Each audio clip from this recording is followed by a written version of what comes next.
Hello, it is June 20th, and I am live, and I'm going to give you a spoiler free review of Erle Stanley Gardner's Perry Mason, The Case of the Half-Wakened Wife. This is the fourth Perry Mason book I've read, and as I've said in other reviews of Perry Mason, one of the most published authors of all time, even more than Harry Potter, selling books and a lot of the ones that you think of as the big names, this guy is right up there. So they're a lot of fun. 245 pages, this one is about the same as all the other ones. But this one was dramatically different than the last one I just read. And I really liked this book a lot. At the beginning, I was kind of not so sure. But by the middle, man, it was like a tennis match. And you're watching the ball go back and forth. And it's just like, whoa, what's going to happen? Really good book. It starts off immediately. No real character build. It starts off with a oil purchase transaction on property, and the crime happens almost immediately. There's no messing around trying to learn characters and nothing. And I'm not, like I said, I'm not going to spoil it for you. But the thing that you'll find in murder mystery books in general is that the Perry Mason or whoever the guy is that's, leading up the story, he's usually really going to figure everything out, and it's going to be easy. He's going to know all the time what's going on, and then he's going to reveal at the end. Well, the thing I liked about this book was he thought he knew what was going on, and he screwed up big time and got it rubbed in his face, and everything else got despondent about it. And you thought, oh, shoot, what's going to happen now? And the other part I liked about this was that the crime, there was multiple facets to it. So usually it's like if you're playing Clue, right? He got killed with a pipe in the freaking bedroom or whatever. That's not what this is like. There was several aspects to the murder, and it wasn't quite clear at the beginning how exactly the person died. And it also wasn't quite clear if anyone died. So there was a lot of debate going on if there was actually a murder that took place or not.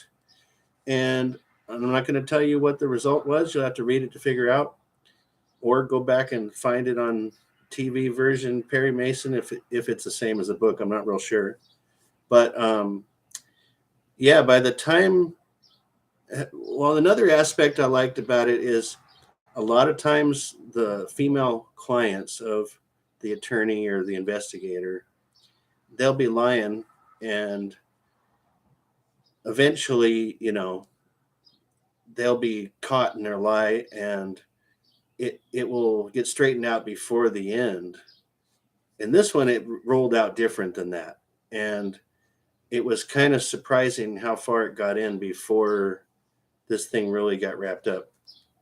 And I can't tell you too much about that part, but a lot different than the last book I read.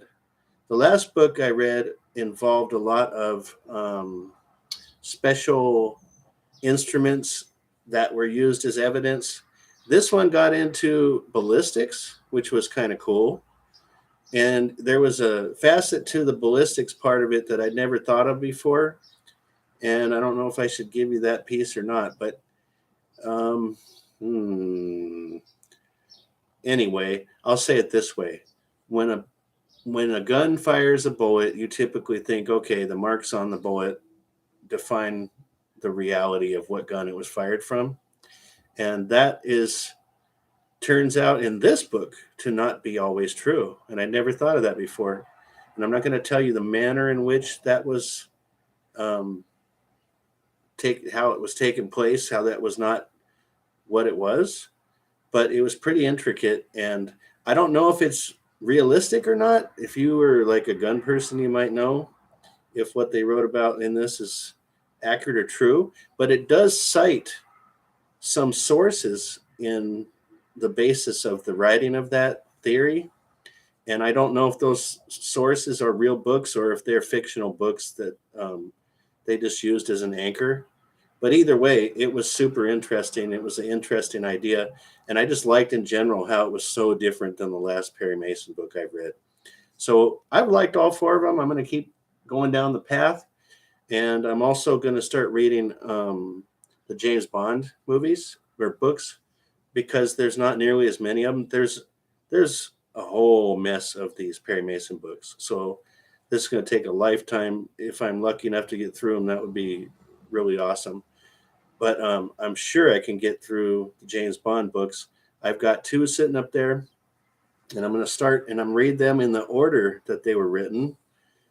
And the order that they were written is not the same order that the movies came out in. So that's kind of interesting. But I want to read them the way the author intended them to be read, I guess. And maybe I'm not correct.